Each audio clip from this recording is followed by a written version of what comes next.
Creieu que els contes de sempre ens expliquen tota la veritat? A vegades hi ha ratetes que diuen el que pensen, com la del conte que us llegiré avui. Això és La lluna verda. Comencem. Hi havia una vegada una rateta que vivia a la ciutat en un edifici de 5 pisos. Els seus veïns eren un gall, un ruc, un gos i un gat. Tots ells vivien cadascú en el seu pis, feien vides separades i havien acordat que cada setmana un dels veïns escombrava l'escala. Aquesta setmana li tocava a la rateta i el dilluns de bon matí, mentre escombrava l'escaleta, es va trobar una monedeta. «Què faré amb aquesta moneda?», va preguntar-se ella. «Si en compro ametlletes, em faran mal les dentetes. Si en compro unes arracades, mai les portaré posades. Ja veuré què faré». A la tarda, la rateta va decidir sortir a passejar per la ciutat a veure si podia comprar-se alguna cosa. De sobte, li va cridar l'atenció una botiga amb un aparador enorme, on hi havia un munt d'accessoris de 1000 colors diferents, tots ben col·locats amunt i avall. A l'entrar, va veure uns barrets molt elegants i va decidir emprovar-se en un. «Ui, no! Aquest barret em fa el cap com un bolet». Llavors, va decidir emprovar-se unes ulleres ben rodones. «Ai, no! Aquestes ulleres em fan els ulls com 2 cireres». La rateta, ja quasi desesperada, perquè no trobava res que li agradés, va fixar-se que al fons de la botiga hi havia una prestatgeria molt alta, amb llacets de totes les formes i colors. Va agafar-ne uns quants i, després d'emprovar-se'ls, va aconseguir decidir-se per un llacet gran, d'un color viu i brillant. «M'enduc el vermell». «Gràcies». I va sortir tota contenta de la botiga, desitjant estrenar-lo el més aviat possible.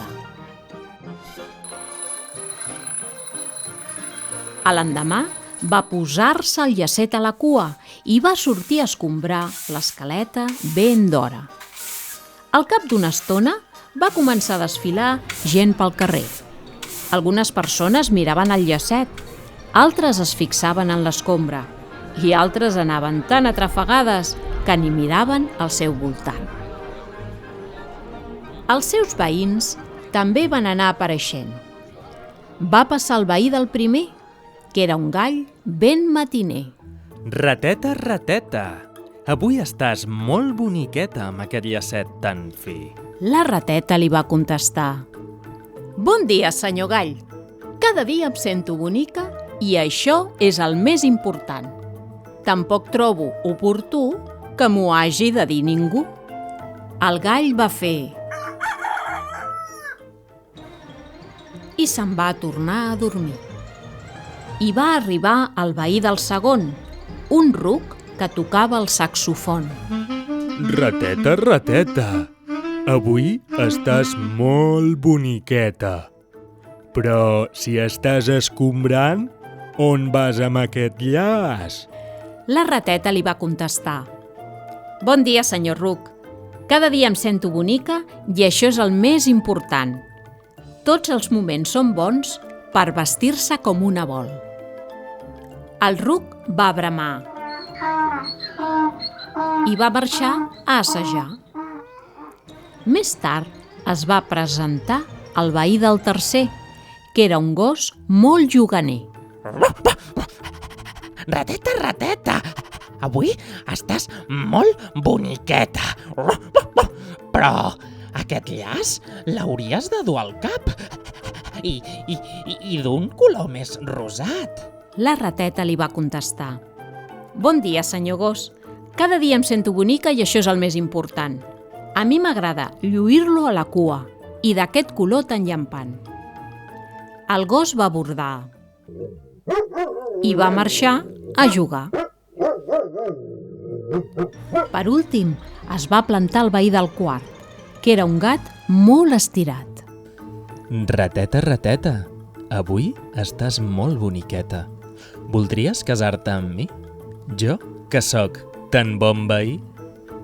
La rateta li va contestar: «Bon dia, senyor gat. Com pots demanar-me això si mai hem pres un cafetó?» Tens raó. He estat molt agosarat amb el que t'he proposat. Si vols, ens podem conèixer i tenir una bona amistat. Ara que ho penso, els gats mengen ratolins. El meu instint em diu que no puc fiar-me de tu. Segur que quan estigui despistada em clavaràs una queixalada. El gat va miolar i va marxar amb arremeus. Un cop l'escaleta estava neta, la rateta va pujar al seu pis, va fer-se un te, va agafar un tall de pastís i es va posar a llegir. Estava tan a gust que va exclamar: «Quin sol més agradable i quin llaç més adorable!» I vet aquí un gos, vet aquí un gat, aquest conte ja s'ha acabat.